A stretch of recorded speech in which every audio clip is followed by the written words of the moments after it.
Hello, YouTube. This is your comic movie nerd, Kevin, coming at you. Hey, guess what? We got the first trailer of Avengers Endgame Encore.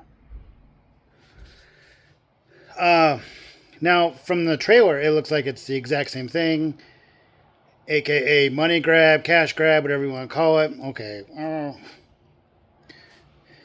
It probably is a little bit, but you know what? Everything is a cash grab. Continuing the MCU is a cash grab because it's made money, and why not keep it going? Because there's a lot more stories you could tell on different characters, solo stories, major apocalyptic events that will require all the Avengers and all the X-Men now. So we can keep going. Just hopefully they keep having amazing, excellent peak movie making and writing. We have more Spider-Man Brand New Day and less Captain America 4 out there. Less Love and Thunder, less what are the other ones? Quantumania, less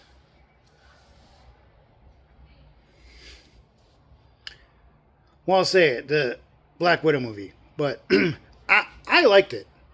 I don't understand why people hated it. Just because her character died already, there wasn't a point to do kind of a prequel movie for her character that took place after Civil War and before Infinity War. I mean, I don't think that's really a reason why not to do a movie.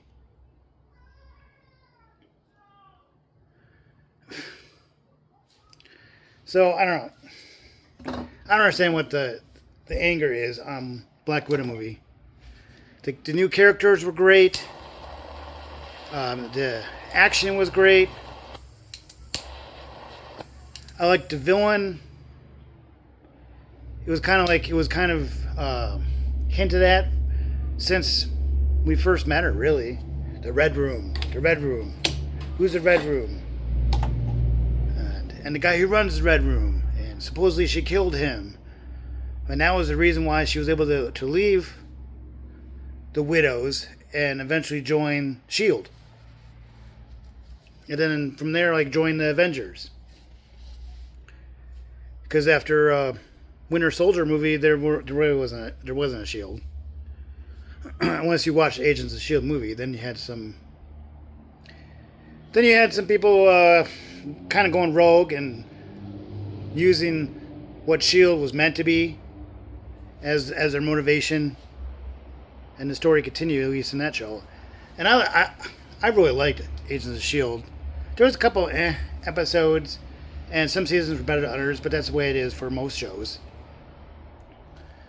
They should totally bring that back. There's a lot of us fans who just want to see Daisy come back in Secret Wars, or maybe even Daisy and a couple others who have powers. The Inhumans.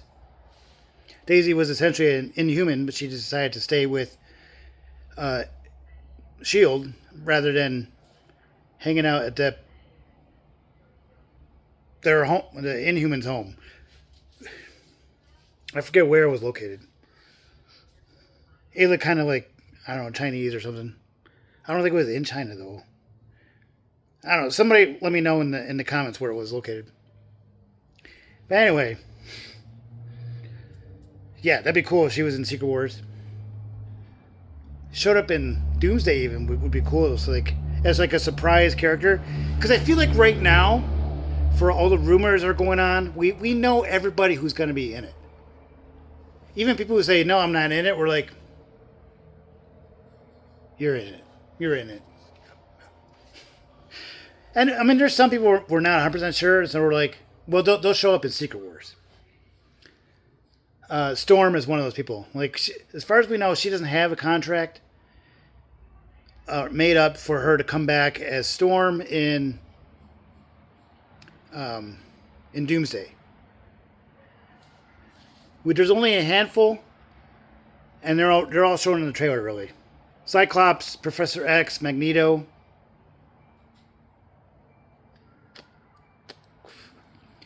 There's been some weird stuff at the D23 and San Diego Comic Con that kind of hinted at Deadpool and Wolverine coming in, but they're not in the trailer yet. Considering they had $1 billion movie and they're in the X-Men universe, the movie ended with them in the universe, you know they're in it. They'll do something to keep Deadpool clean. I don't think it'll be like clean, but I mean, I'm sure it'll keep the F's to a minimum. Well, you say one F bomb, and it becomes an R-rated movie. So they won't let him say the F word. They'll mute him one way or another. Like Punisher in Spider-Man Brand New Day there, he didn't use any F-bombs. There was a couple times where he was close and he was either noisy or he had webs shot into his mouth. But if it was any other movie or a solo movie or whatever thing, he would have been like F this, F that all over the place. So it was intentional written out of it too.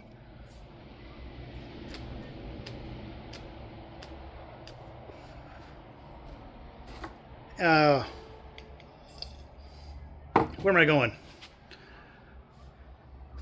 I got off track, way off track here. Okay, back to Endgame Encore. So the trailer is out. Supposedly, I've heard two different things. They've added 7 minutes to the movie.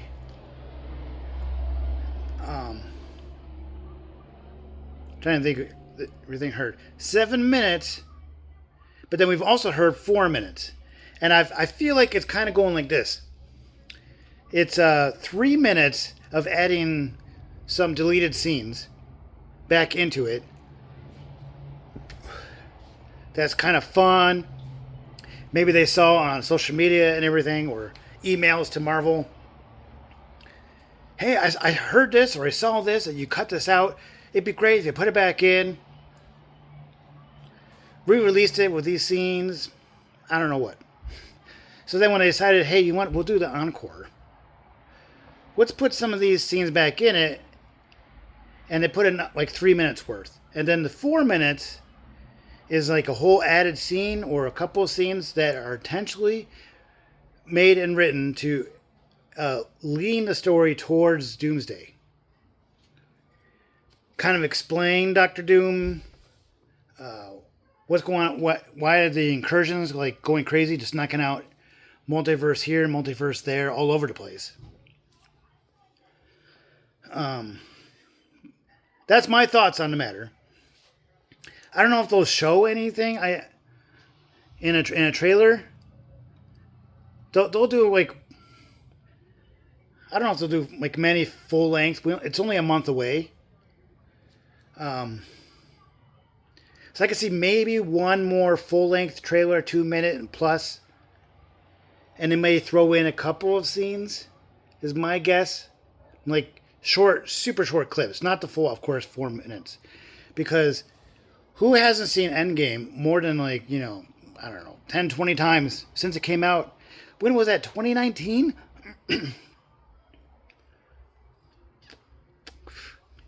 It was not even a year later where we're all like stuck in our homes because of the COVID.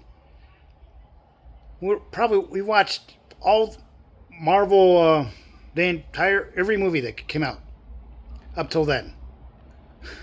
If we were stuck at home.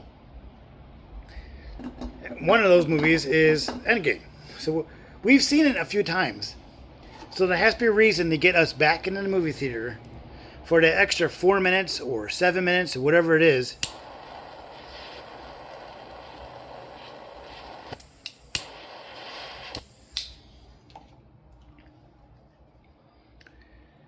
We'll see. I don't know if I'll go. I'm assuming they'll release it on Disney Plus a couple months after it comes out, like November.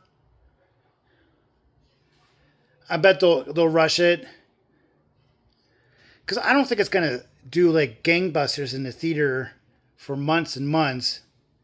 And it's only when something goes gangbusters in the theaters do they keep it in the theater and not release it on streaming, even for rent, for 4 months? It's like a Masters of the Universe. The new live action He-Man just came out. Did not do that well in the theater. In fact, it went to free streaming.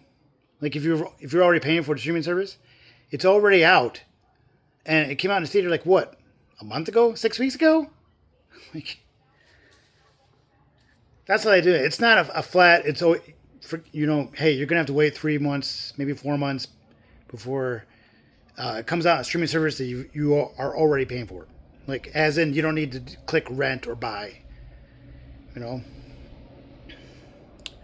So anyway, that my guess is that Avengers Endgame Encore is not going to go crazy in the theater.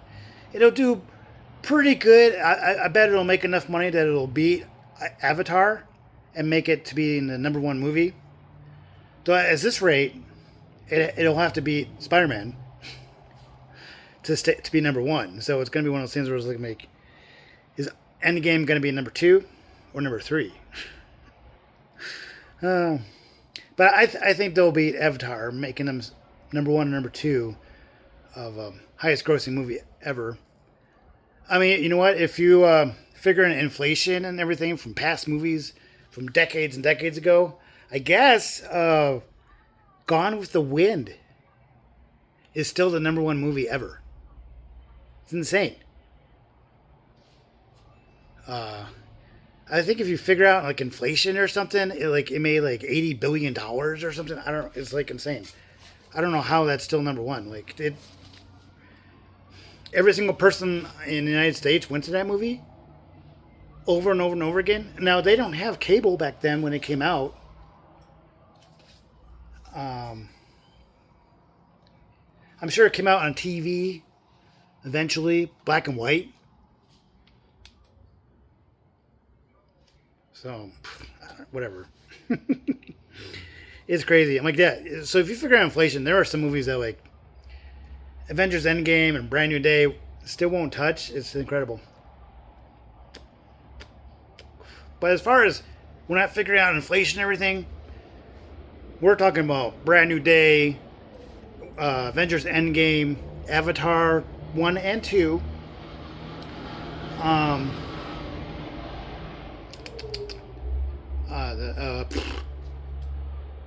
Star Wars, A Force Awakens. The Force Awakens? Is it A Force Awakens? I think it's The Force Awakens. I know, it's like some people can't believe it because how terrible the sequel to Force Awakens was. And the third one was like a meh. You can decide yourself if you think which one is worse, the second one or the third one.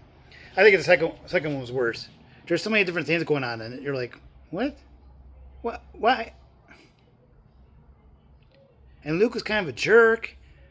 And he never, like, physically was with Leia. And Solo. Well, Solo died in Force Awakens. Spoiler. If you don't know that, then you don't care about any of that. Anyway, I think I got it at 5. Infinity War might be in there too. No, that might be like 6th. It was in the top 5, but now Brand New Day is kind of kicked it out. So I think right now it's like Endgame, and barely behind it is Brand New Day, and then we got Avatar 1 and 2. Yeah, 1 and 2, and then Force Awakens for your top 5. Anyway. So I think Encore will be in theaters long enough to beat Avatar, just so they can say, haha, beat ya!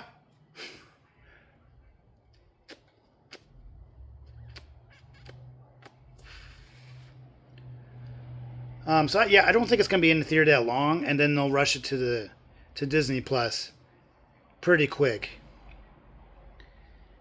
Because I mean, they said over and over that they don't want you to do homework to watch their movies. I think that's bull, personally. As far as, hey, doing a homework thing, do your homework. They recently released every movie and show you should watch before watching Doomsday. That's homework. They're at least being specific about the homework now.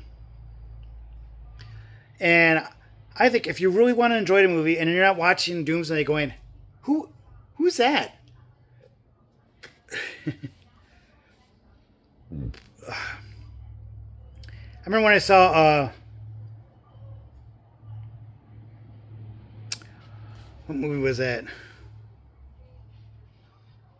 I think it was Captain America 3 with my buddy who's not super avid into watching all the Marvel movies. But he saw like the first one, first Captain America. Anyway, he's seen a few of them. But when we saw the third one, he was like, who is that? Who is that? And so part of the time in the theater, I was like, that's brother. And that person was introduced in Age of Ultron. And like, and you don't want to do that during Doomsday. Just sit down and enjoy it. And hopefully, if you do the homework, you don't need a buddy sitting next to you going, so that's when that came out. And his name is Shang-Chi. His movie came out like 5-6 years ago.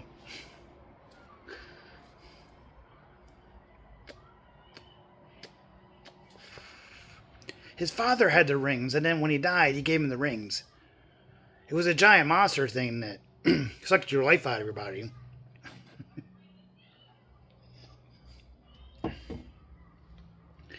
Anyway, yeah.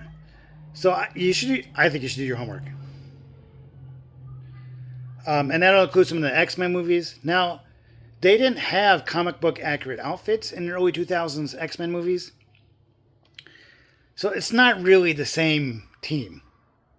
Unless they say something in the movie like, we decided to go like get a little crazy over our outfits. What do you think?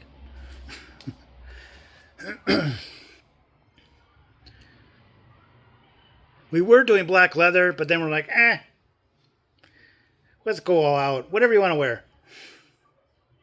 Then you can go, okay, that is the same team from 2000s. But they still recommend you watch X-Men 1 and 2.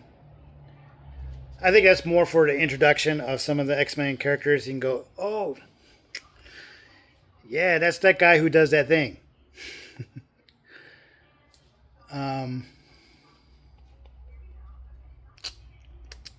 Loki, you need to watch Loki season 1 and 2. That's definitely so you can understand who the TVA is. What happened to... Like, why is Loki like this god of stories, they call him? Or will he be called god of stories? What's he doing in the TVA? Maybe they won't even mention it's called the TVA, but in this separate universe that's not really touched by incursions, it kind of explaining what that is and why Loki is there. Who are the agents and what do they do specifically? So... a lot of it is like just kind of saying who these people are without doing a whole like Star Wars thing and you got to read it for like 20 seconds, whatever, before the movie starts. And I think that's a good thing. Now, if I were you, I'd go ahead and watch every Marvel movie and all the previous X-Men movies leading up to it and all the shows. That's a lot, but so you're going to have to start watching now, and every time you're home from work, you pop it in and you watch until you go to bed. It's almost that bad, that much stuff.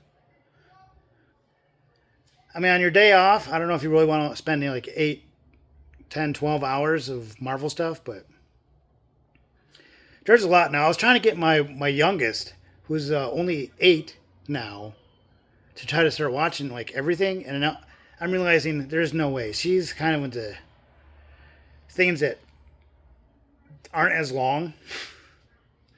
So she's like, I don't really want to watch that right now. I'm like, yeah, but we got 40 movies to get through. And maybe a couple of shows. So we're going to have to switch to this new advised list of shows. I will probably watch maybe skip the first X-Men and go right to the second one. Probably not watch. Have her watch Deadpool and Wolverine just because of language. I might have her watch Loki, see if she understands that. Little things like that. Kind of get her ready. See if I can get her to watch Avengers 1, 2, and 3. Maybe have her Endgame just for endurance sake. See if she can watch as much as she can on that without going, can we take a break? Can we finish this tomorrow? Anyway, that's all I wanted to get through with you today. We got Avengers Endgame Encore. Trailer is out. A lot of things going on with that. The second Doomsday trailer came out, there was a lot of it is like the first trailer only gave you a little bit of like the second before certain things happened and the second after. Like with Thor coming at him with the axe. And what happens after Thor like explains that and he's just like holding like, I can't cut this guy's head off. Anyway, yeah, and some cool dialogue with Doom, and some dialogue with Sue Storm, kind of explaining Doom. Really smart guy. He's really nice, but he lost his family, and he wasn't just lost; he was broken. Broken meaning he just snapped.